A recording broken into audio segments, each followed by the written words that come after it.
People who had traumatic childhoods, what's something you do, as an adult, that you hadn't realized was a direct result of the trauma?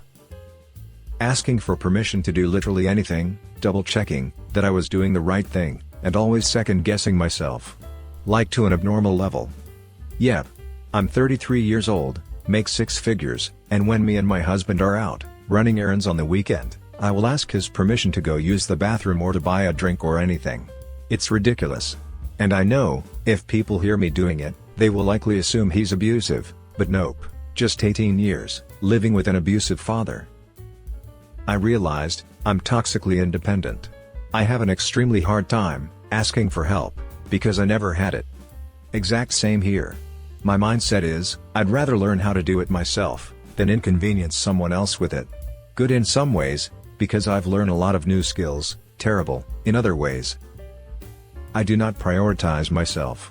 Be it health, time, or necessities. Everyone else in my life is ahead of me in the queue. This makes me seem incredibly helpful.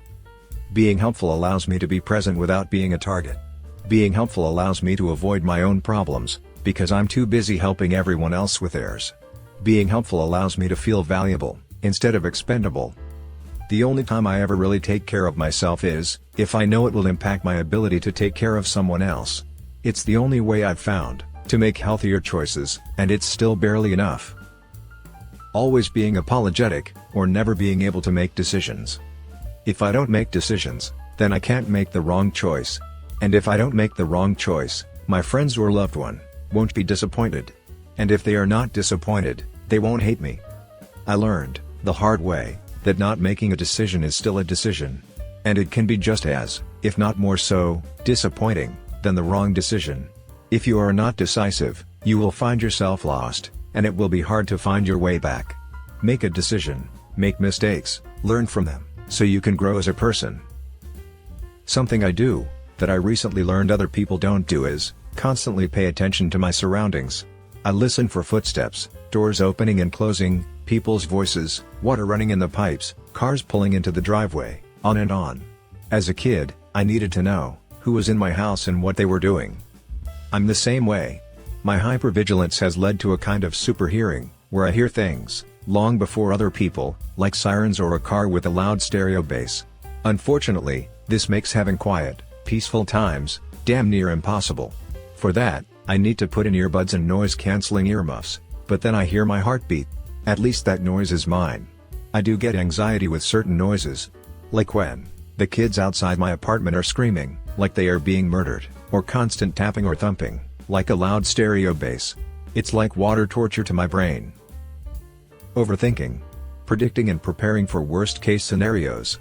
Having a higher tolerance for situations, while also falling apart over tiny things. Refusing to let people stand behind me. Lack of trust for others. Being very prepared for people to drop and leave me, without reason or warning. Oh, I forgot to mention you develop a physical need to help others. You want nothing more than to make others happy, to avoid or overcome ever feeling as you do. No matter what it costs you. And you hope that you can make up for whatever it is you did to deserve it all. I keep saying sorry to every little inconveniences, or any time I feel like I'm bothering someone. This coupled with the fact that I feel like my existence is bothering, and no one can stay friends with me for too long without wanting to leave. Being hyper-aware of anyone experiencing negative emotions in the room. Feeling someone else's anger or depression very severely, and feeling as though I have to be the one to calm things down and keep the peace.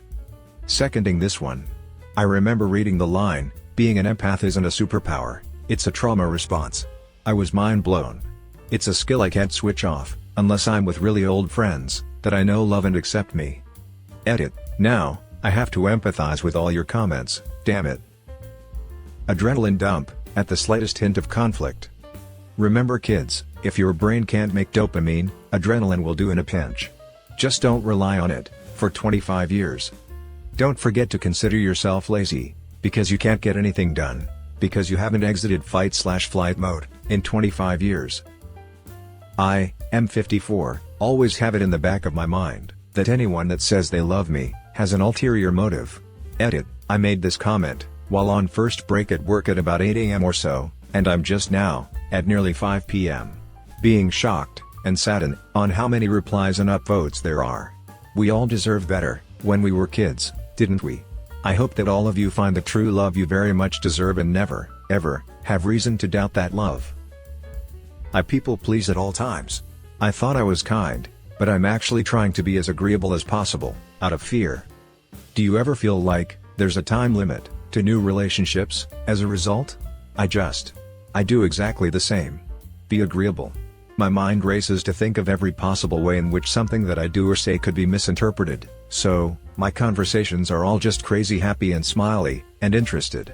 People gravitate towards me a little as a result. Think I'm a lovely guy. Compliment me on being bubbly. It's easier to me to do everything more than I'm capable of, because hey, at least then, no one could ever think bad of me, or that I'm not pulling my weight. The problem is, it's not sustainable. I get tired of keeping up that appearance. I get tired of other people. I need to find time to sulk and be down. Family are often the ones to primarily see it these days. People I can't get away from. Worse now, I have kids, as there's just no time for me to be down in private. To decompress. The longer I try to maintain a relationship, the more I feel like I'm starting to erode the reputation I've built, as very small cracks start to show. So, it feels like time is up. Not sure if this is just really weird, but at work, whenever I ask for a day off, every job I've had, I had given a detailed description of why and the purpose of needing it off. Finally, at my current job, my direct supervisor would keep telling me, I don't need to know why. I did some reflection and realized that, in my youth, if I didn't explain things as far as being absent, feeling sick, needing to go to the doctor, if I didn't have a good enough explanation, I was completely disregarded. It got ingrained in me to find the best possible reasoning behind nearly every choice I ever made.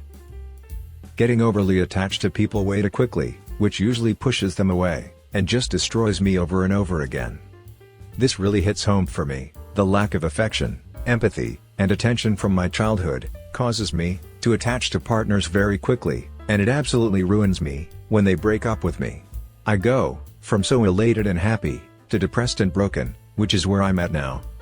I'm sorry you're dealing with this, and no, you're not the only one. Therapy is helping. Self-doubt. Need for affirmation. Can't take criticism well. I spent most of my life being a good test taker. Now, I find it difficult to have patience with myself while I struggle to learn/pick up new things. I realized recently that a lot of the cruel things that were said to me have embedded themselves into my regular vocabulary under the guise of self-deprecating humor. I'm insanely flinchy, like I get startled super easily. People try to jump out and scare me, and they laugh when I jump back. I wish they knew, as it hurts sometimes, knowing why it always gets me. Had to have a talk with my friends about punching/slapping gestures a while back. Took a long time to work up the courage, but luckily, I have awesome friends. I had an ex who would scare me constantly. I would beg him to stop and he never would. One time, he scared me and I pushed him. He thought it was funny, he didn't lose balance or anything, there was no harm done, but it made me cry. I felt like I pushed him out of anger, and I didn't want to become like my parents. I made the mistake of telling him this, and he used it against me, telling some of our mutual friends that I was abusive to him, and had hit him before. Even told everyone. I left a mark, which I absolutely did not. He never physically hurt me, but he did literally every other kind of abuse in the book. I hate that man so much. I wish I could just let it all go. I used to loathe physical touch.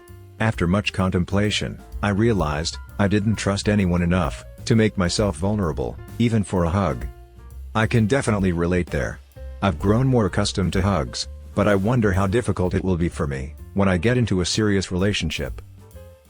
To this day, I still sleep on my stomach. When I failed the 4th grade, my dad was beyond pissed at his son being a failure. He told my mom to leave the house, and had me drop my pants and take my whipping like a man. He beat me so long and so hard that the belt cut into my flesh, and there were chunks that were hanging loose. I literally had to take a pillow to school the next week to sit down on. The teacher was concerned, so she called the principal, vice principal and 2 other teachers as witnesses and had me drop my pants in the boys' restroom. They were horrified, but didn't report anything. When I told them why I was beaten, they told me to study harder to stop this from happening again. That was decades ago. but I still sleep on my stomach, and never fail at anything I try to do. I've become a pathological liar, and I don't know how to get help for it. If there even is help for it, I try not. I notice the damage it causes, but I can't seem to stop. I'm still young relatively, but I fear the damage is becoming irreversible and gotta go to therapy with a practitioner that will not shame you for lying, but understand, it is a defense mechanism, like so many other things, that make our life difficult. Lying probably kept you safe and helped you be mercurial, never truly known, and reduce the chances of being truly hurt, but it's being overapplied now. If you do seek out therapy, don't give up. If the first couple are shitty, there are good ones out there, the vibes just have to be right. I move very quietly. To the point that people joke that I can teleport, because I'm next to them before they realize I'm there. I scare the people I live with, just about every day, because they don't hear me enter a room. I also used to be able to just walk up on so much shit as a cop and prison guard, because nobody ever heard me coming. That's a skill you learn when you grow up not wanting to be seen or heard. I actually started shuffling my feet a bit, so I didn't sneak up on people. I used to get yelled at a lot for making noise. It's odd now, because with my living situation, I need to make noise in the kitchen. If I'm quiet and only make a little noise, the elderly person I live with starts yelling at me, because she thinks it's one of the cats in there. So, I've been told I need to be louder. Eating very fast. I'm in my late 30s, and I still have this problem.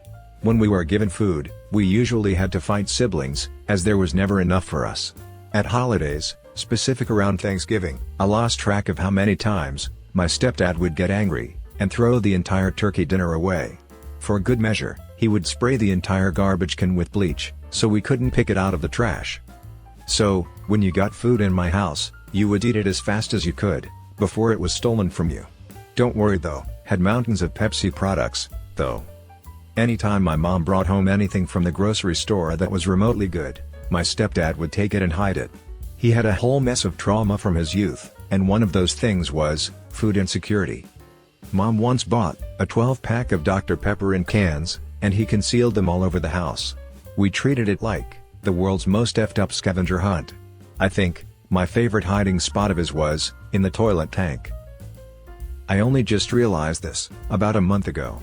When I was a kid, I did poorly on a spelling test due to being sick. A couple days later, my mom found out about it. I was raised by my grandparents, so she hadn't been kept fully up to date. At the restaurant, when my mother found out about the test, she grabbed a fork and jabbed me hard in the side. My grandparents did pretty much nothing in response. To this day, close to 4 decades later, I still spell random words in my head, because failing a spelling test was worthy of public stabbing. Constantly being on high alert and hypervigilant. Edit, as requested, for myself, I have found that both of the above have presented in a sense of overanalyzing every conceivable situation, person and environment for potential risks of harm, or anything that might trigger such. An example would be a hesitation to engage, and a massive lack of trust for other people. In environments, it would be scoping every area I'm in for potential threats and the easiest escape. And the trust thing, effectively, makes it impossible for me to maintain close relationships with others out of expectation that they'll harm me in some way. As such, I have little, in terms of relationships of any context, with others, and find it nearly impossible to relate to others. Generally, I spend my life constantly on high alert, or as some have noted, fight or flight mode. This can include some of the above, right down to a refusal to engage in any given situation, or circumstance, that involves the unknown, or a known risk. I know some others have different presentations than I do, however. I noted in another reply, that these physical behaviors and experiences can result in physical symptoms. For me that would be an unnaturally fast heart rate at all times. Another behavior I have been known for is constant people-pleasing, for obvious reason. I had nearly zero control over my life for most of my childhood. Now, I need to have absolute control over nearly every situation, specifically driving.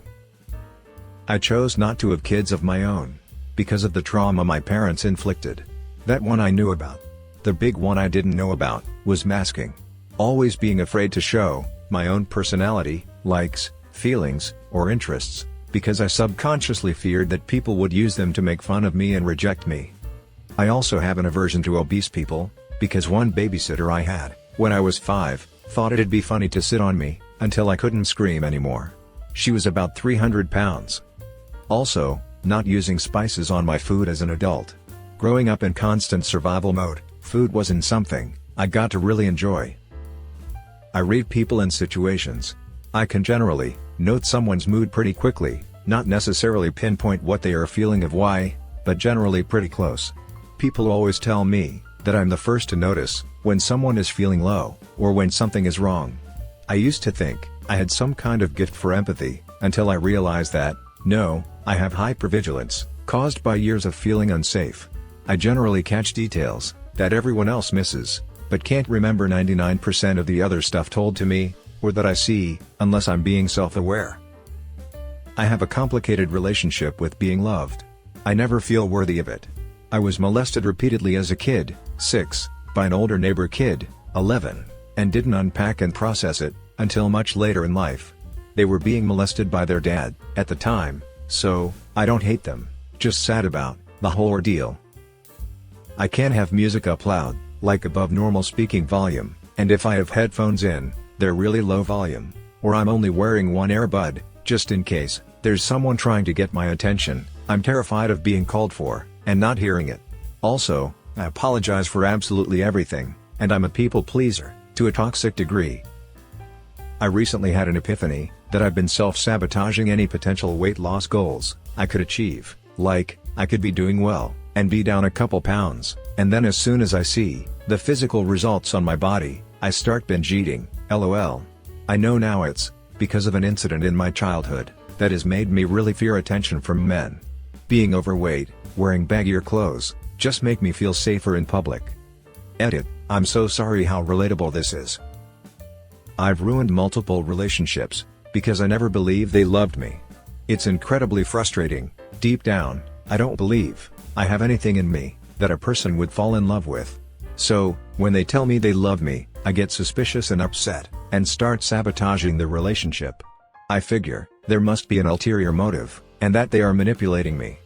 Also, I only feel comfortable sleeping with heavy clothes on, and multiple blankets.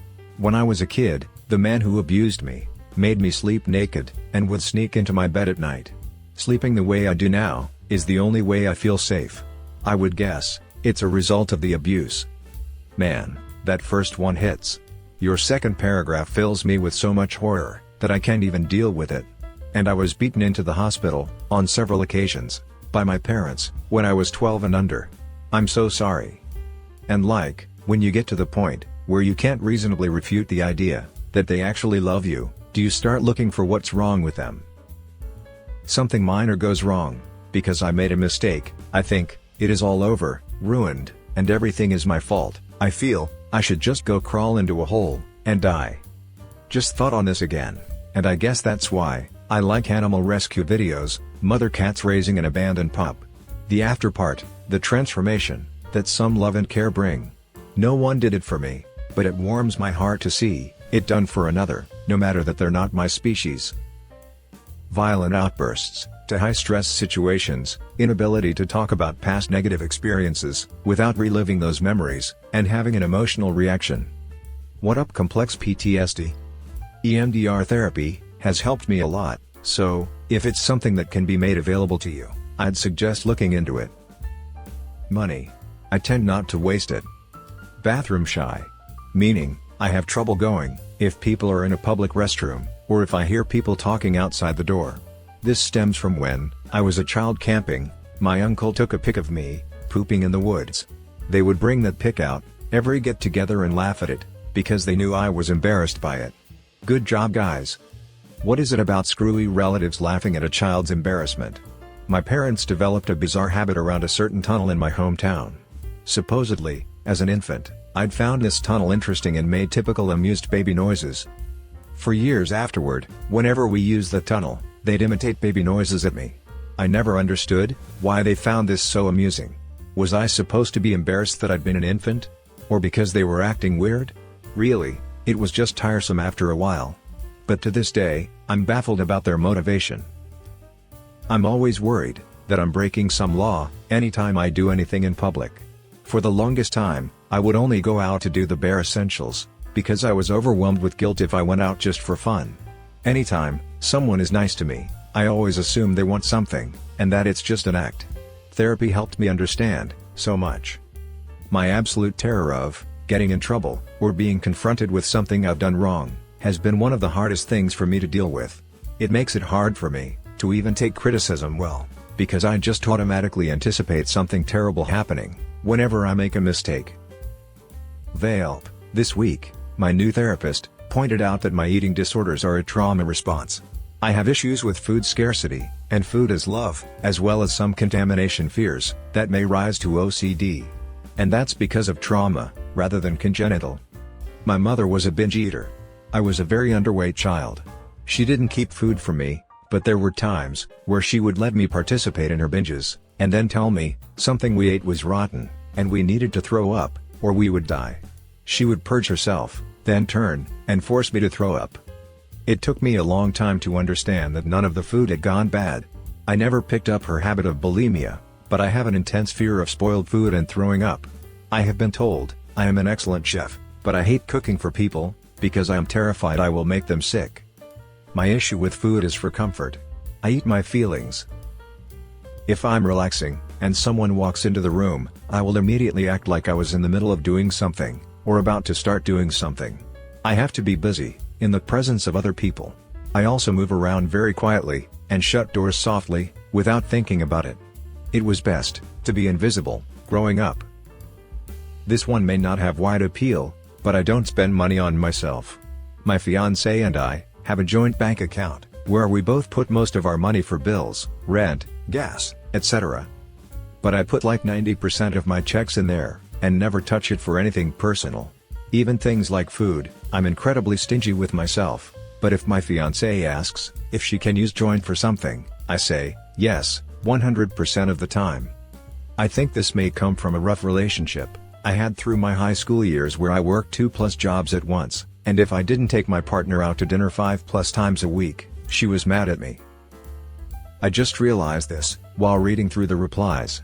When younger, my dad would always promise to give me stuff I wanted, a game, guitar, drums, cell phone, clothes, etc., but he would never come through, and I know he might have had economic issues now, but then, I just thought he forgot, or it was just an empty promise. So, now in my daily adult life, I realize that I try to never get hyped up for stuff, or don't buy myself stuff that I like or want for no reason at all, and it's something friends have even commented about. When gifting me stuff, I just say, thanks, and move on. By the way, this is called future faking, and it's extremely disheartening for a child to endure. Then often you are called spoiled or selfish if you mention it again, because the parent has already moved on to the next grandiose fantasy or promise. You learn not to believe everything you're told, and to only believe what you can see or tangibly hold in your hands.